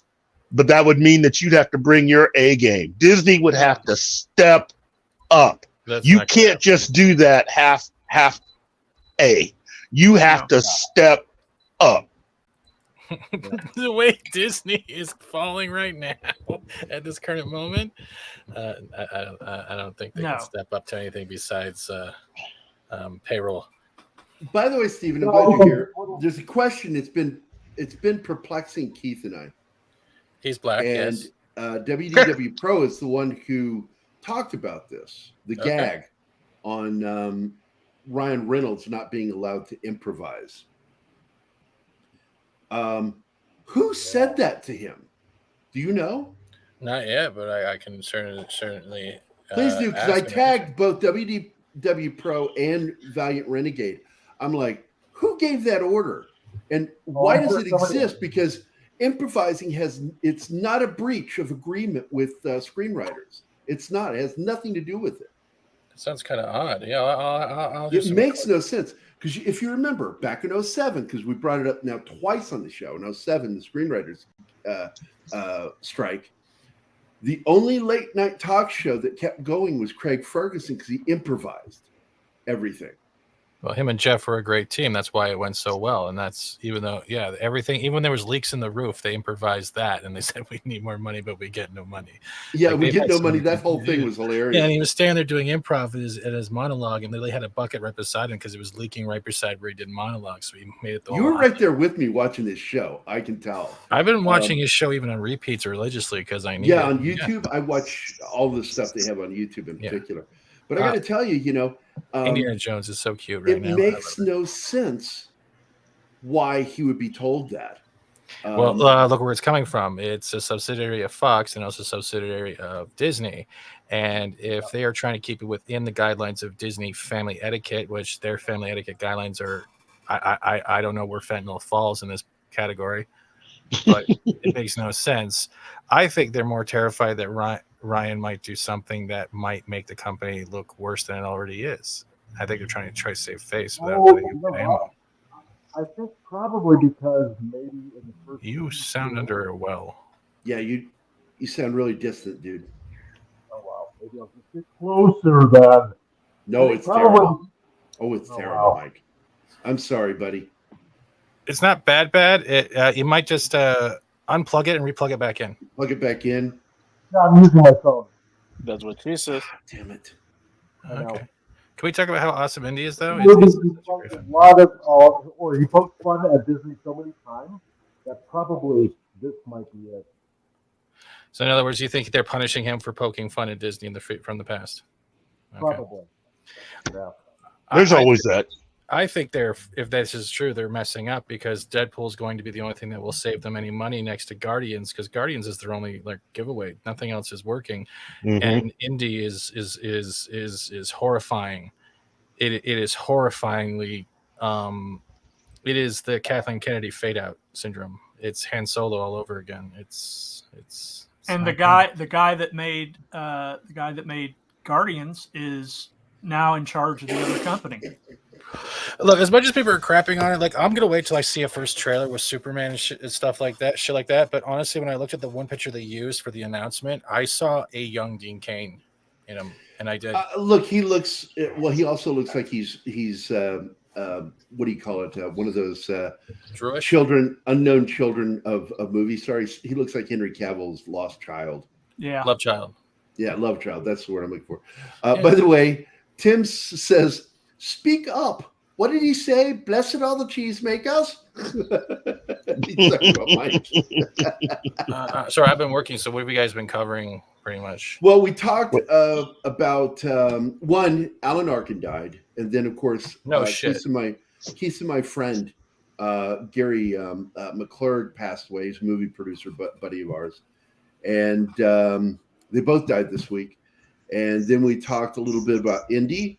We talked about Kathleen Kennedy. We talked about Marvel constantly shooting itself in the foot with everything it does, making bad decisions.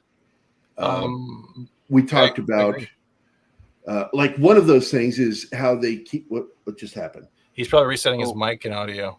Oh, so one of the things we talked about is like how the director, because I played the video of one of the directors from Secret Invasion admitting that they were told not to read the comics, that the writers we know have been told not.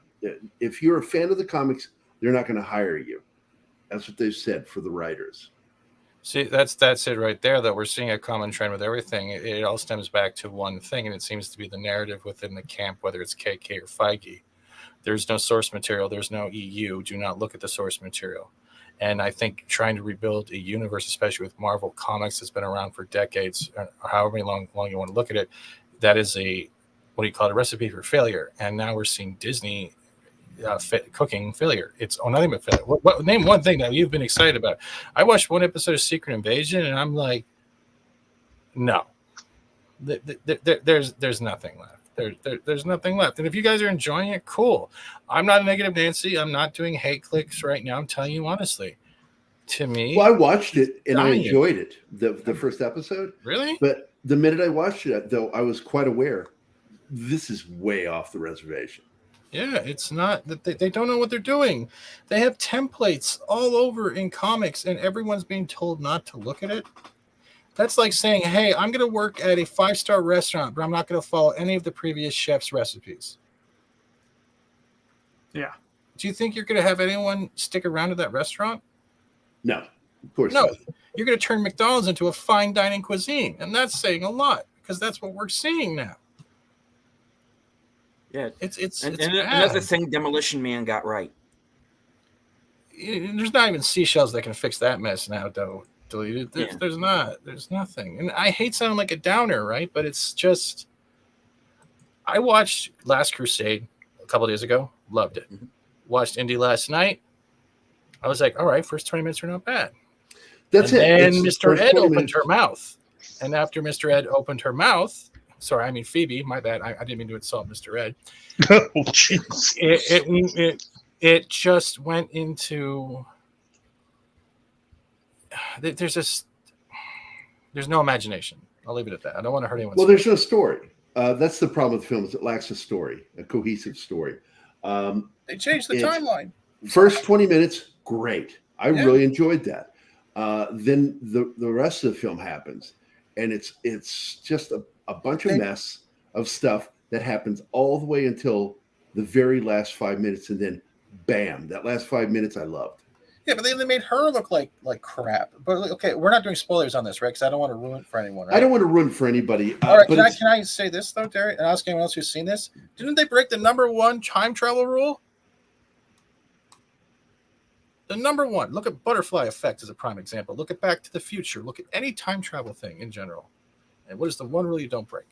You don't change your past. Thank you. You don't leave your past there either. I don't mean to be a rule, but it's just like, yeah, if you enjoy it, go see it. But like, it's I don't think anything was really badly done with time, because if they were to really do something bad, that would be go to Vietnam and save Mutt from being killed in combat. I do love your new office, though. You have a new office. No, your new office, because you sound looking like you're in a different alcove. No, it's just the dining room. Oh, okay, yeah. But on that, like, yeah, give it a shot. But honestly, it's not. It's not a Last Crusade, and it's not a Temple of Doom, and it's maybe I'm just old, and it's not. I'm not supposed to depress anyone, but I mean, or maybe you're not, because I keep saying the same thing to myself. Maybe it's just because I'm getting older.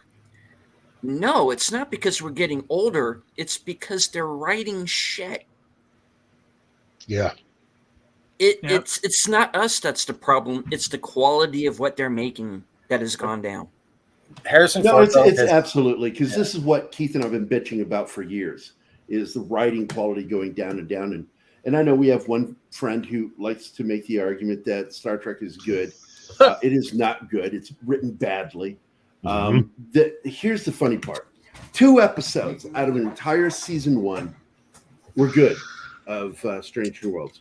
2 episodes. That is not enough to build an entire new season off of, and that's all they're doing in season 2 is doing the bad stories. They're going with all the bad ideas.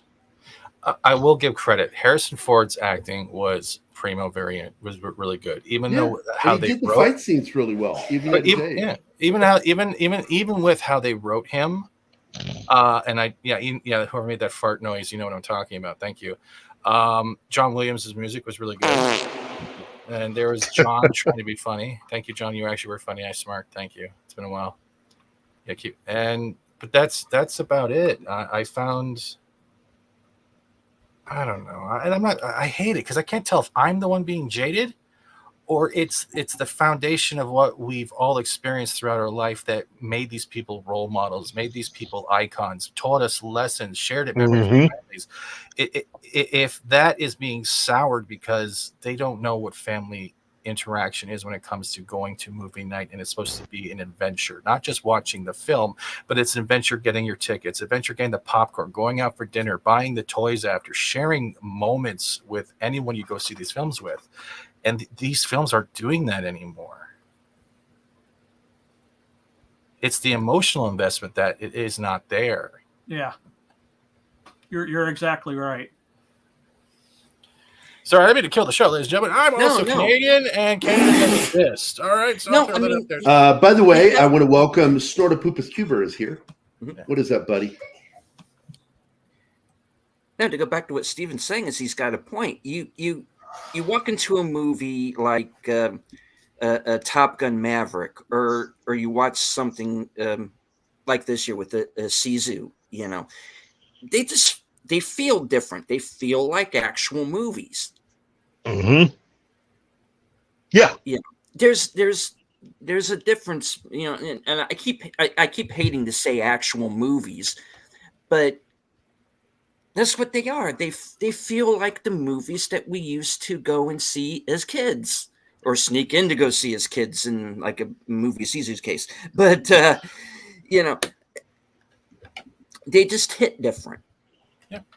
You know, and then they're not preaching at us either. That's what I was going to point out. That's the main thing. Nowadays, most movies have to have a moral, something. You know, they've got to preach at you about something in their plan, and you know that they can't write a good story when they're doing that. Well, John, what you're describing is we've all had throughout the film industry in Hollywood and any type of entertainment is we've had the moral compass of right and wrong.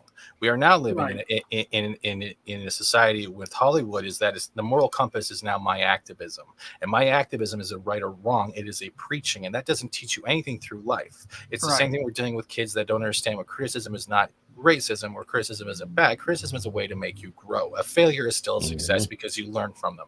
The same way, if you're always successful, you're never going to learn failure, and that is a failure.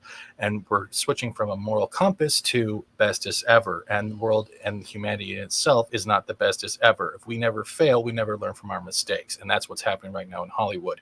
It is a repetitive cycle of failures because no one wants to step outside of the box and not touch a remake and just make. Yeah, I agree. He's right. I need to stop reading books. I sound intelligent. I stopped working for WDW. Yeah, no, that's not going to happen. Never. Sorry. You've been hanging around with WDW and Valiant too much. Yeah. Maybe. Well, look.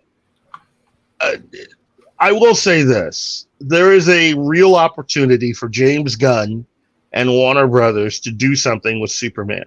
Now, are they going to be successful? Don't know. We don't know, but we're terrified. You know, there's always room for doing something. But again, he's still got 2 years. Now, he and Bob Iger both are under the gun a little bit. Ha ha ha! No pun intended. I mean, both of them. Iger more so, though, Keith. Yes, Iger more so because again, he's got a 2-year contract. He's got to find a replacement so he can get his butt out of there.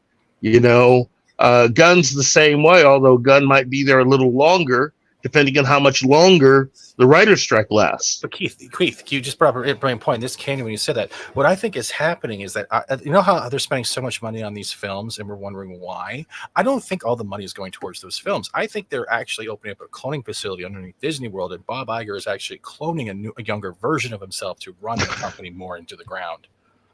Good point. That there's always that. Yeah. Yeah. Well, more power to him. I just don't think they have that kind of time. No. I as every day passes, I think the shareholders are just getting, well, not just, I think it's a level of frustration that is just going to start boiling over. Disney stock right now is $89.28. Oh God. Oh God. Oh geez. That's low, right? Yeah.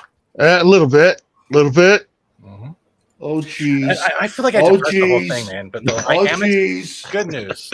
I'm excited for the 4K Blu-ray for Babylon 5. Oh yes. For that. Yeah. Final Fantasy 16 has been better storytelling than close to Game of Thrones. Ultra 4K and SD. Yeah. Small dick. That's it. I'm sorry. I didn't mean to come in here all being all negative. So I do apologize to anyone listening out there. It's just well, thoughts.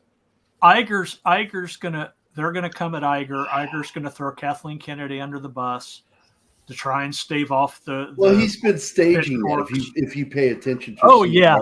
The whole thing about the article in Forbes. Yeah. That was a preface to what's to come. Yep. This is just, again, they should just cut. Oh, geez. You got to fix this. They got to un-F this situation right now. And if you're someone that owns Disney stock, all I can say is, just a little more time. Just give them a little more time. Now, I'm not actually going to sit here and say that Iger is going to be able to magically fix everything in the time that he has left, but I believe he is trying to do something. Will he be successful? That's a question. All eyes are on Universal. All eyes are on the NCU, as much as that's not the saving grace. But it's at the point now that everyone's running out of franchises. And no offense, anime live actions will not hold over society. I think what will happen is eventually someone's going to come in and we're going to dive back into the 80s and we're going to get 80s action stars if we're allowed. And it could be both male and female. We need to go back to the cheesy horror beat camp stuff. It needs to fall back. Like, you know what I mean? Like, when you reach the top of the mountain and eventually it just topples over because of erosion, that's the point we need to get to. Everyone's done. Everyone's tired. Everyone's exhausted. And I think that's what they're trying to do. Beat the crap out of you till you're so freaking exhausted that the escapism you once held on to is no longer viable and you can't find it anymore. So when little tidbits come out that's just good enough, air quotes, it's like breadcrumbs. Picture James Wood with the piece of candy. Ooh, piece of candy. That's how Hollywood's doing it right now. It's like WEF, but for Hollywood. But Steven, this also goes to something that some of us have known for a while. There are a lot of people, many of them producers, many of them directors, writers, even quite a few critics. They are completely done with the nerds. They're done with it. They're done with all of it. And they want to see it go. This could be some kind of a plan to just basically do all that. Get the audiences so fed up with this stuff that they will eagerly embrace. And then you hear things like this. This bugs me when I hear people I respect and admire that's in our network, saying things like superhero fatigue. There is no such thing as superhero fatigue. If you do good superhero films, they will keep watching. That's right. And the problem is there's a bad filmmaking fatigue. That's right. Exactly. How about there is It has nothing to do with the genre. How about there is a current superhero fatigue because of the stuff that's out there? The current It's the same content thing. fatigue. Okay. All right. It's the same thing. It's the only reason why the fatigue exists is because it's not good.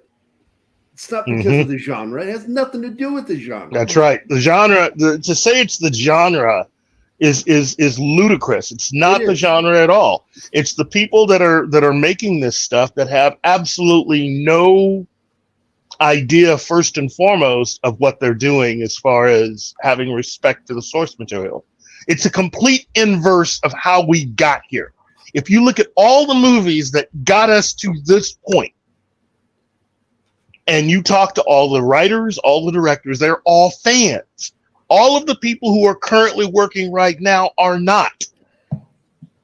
That is it right there. That shows you right there what we're dealing with.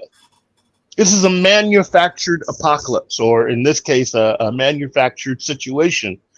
The more I think about it, the more I think there's a distinct possibility they could be just moving everything along, trying to really just rid themselves of all of this stuff. You want to know what I find funny? Have you guys been? This is kind of related. Have you guys followed the whole thing going on with Google's report that came out that they have broken their standards and guidelines up to 80% when it comes to advertising? Really? And some of those customers include Johnson & Johnson and Disney. So imagine Disney going after Google to get their money back for advertising just to repay the debts from the failure of films. That is interesting. Wow, this is a high. By the way, we have a couple of new people here. I do want to point this out. We have Sander Hammerslag. I've never seen that name. Oh, he's on Meet a lot. You can see him in the chat. He's a good dude. Welcome to the show. And by the way, I see Kocho is here. Kocho Dragon. Hammerslag said this. I want to go back to it. Indiana Jones and the Enema of Entertainment. I like that. Yeah, but enemas actually have a process. What's that word? They're useful.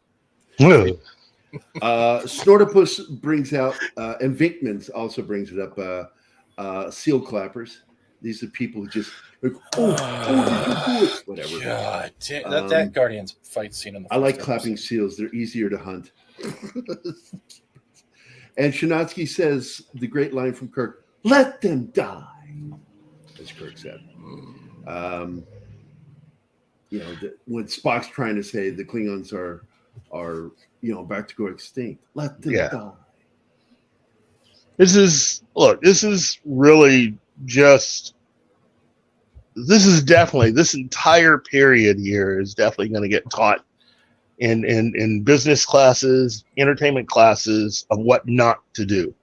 What you're seeing Disney do, what you've seen, Amazon do, what you've seen Kurtzman and CBS do.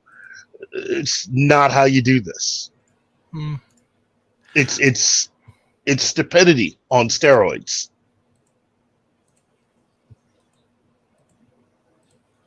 Full-on stupidity on steroids. Yep. You get no argument from me, my friend. Yes. We are down to the last 2 minutes here. So let's do a little wrap up here, which is Marvel is shooting itself in the foot so many times. Is there going to be a point where they can't walk away? 2, is Kathleen Kennedy shot herself in the foot enough now to where she could be dragged away? This is where we're at. I know that Doomcock, Cameron Pasha, WW Pro, what's his name? VR. Well, Valiant Renegade, and he was just on today. Help me out here, Steven. I'm sure you did the graphics. No, hold on. Do I still have the graphic? I might have the graphic to save the day. Yes, here it is. Here it is. It is Jonas Campbell. J. Campbell. Jonas. Yeah, I already got it before you. Yeah, two of those avatars I designed. That's great.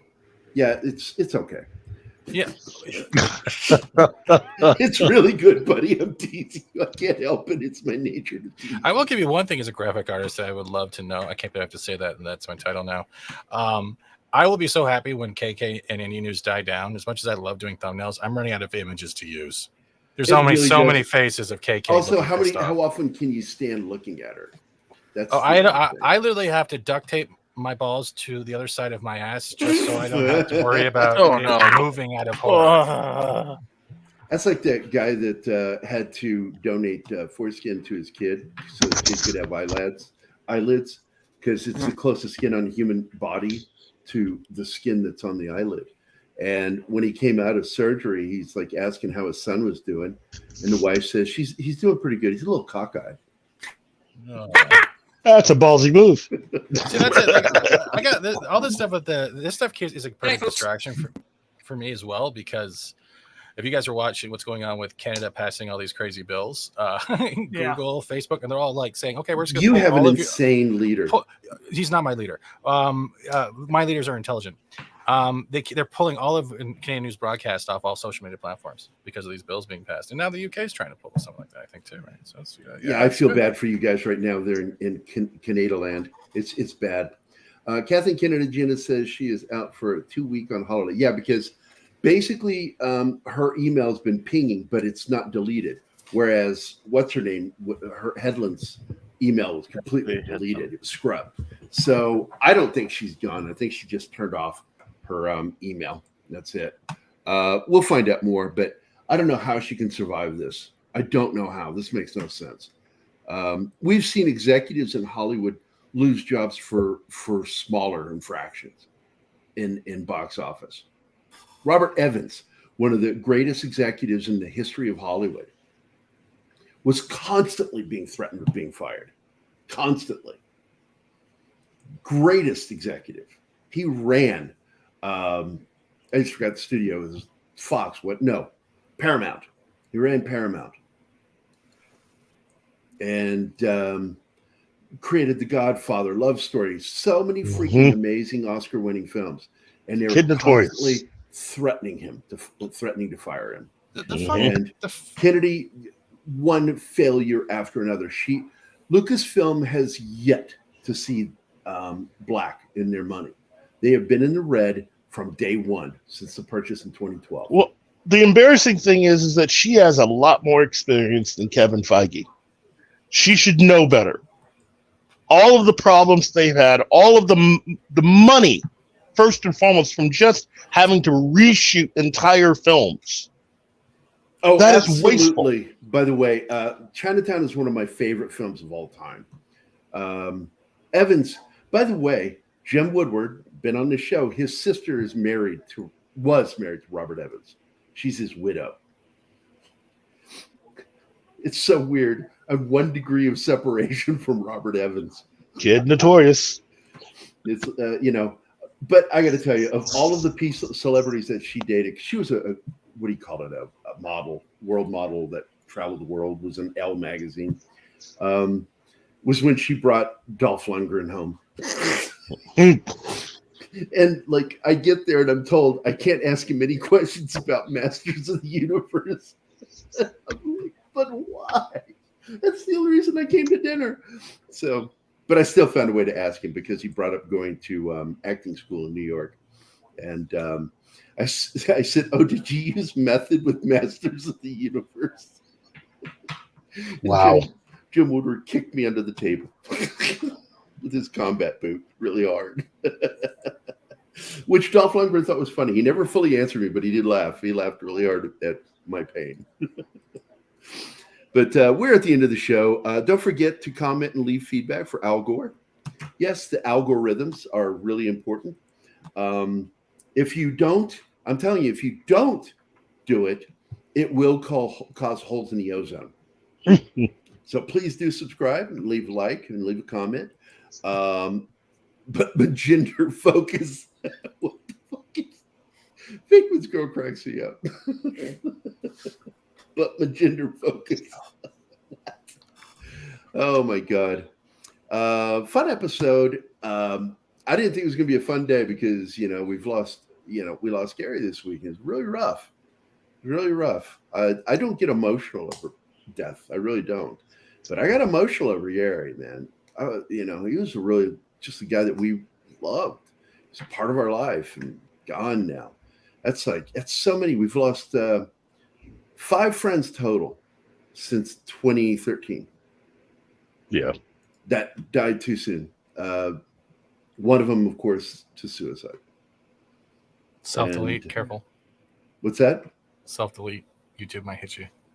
Oh, if they do, they do. It's just we lost him, and he was a good friend of ours, and I love the guy.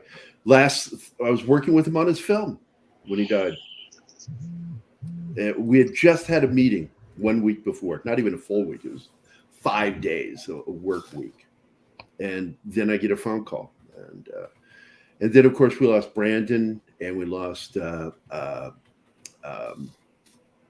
I just forgot his name. Oh, my God. David. I'm going to miss him so much, I don't know his name no more. Last time I saw David, I gave him a big old hug and a smooch on the cheek. Last time I saw him. I really do miss David. David was really one of the nicest people. Yeah. And we lost Julian Sands back in February. Yeah. I predicted if they didn't hear from him after a few days, I'm like, he didn't make it. There's no surviving out there, not in that climate. But they knew it too. The brother knew it. His brother knew it. But we finally got confirmation. We lost him. And so that was this week. And then, of course, we lost the wonderful Alan Arkin. And we're really way over. I don't care.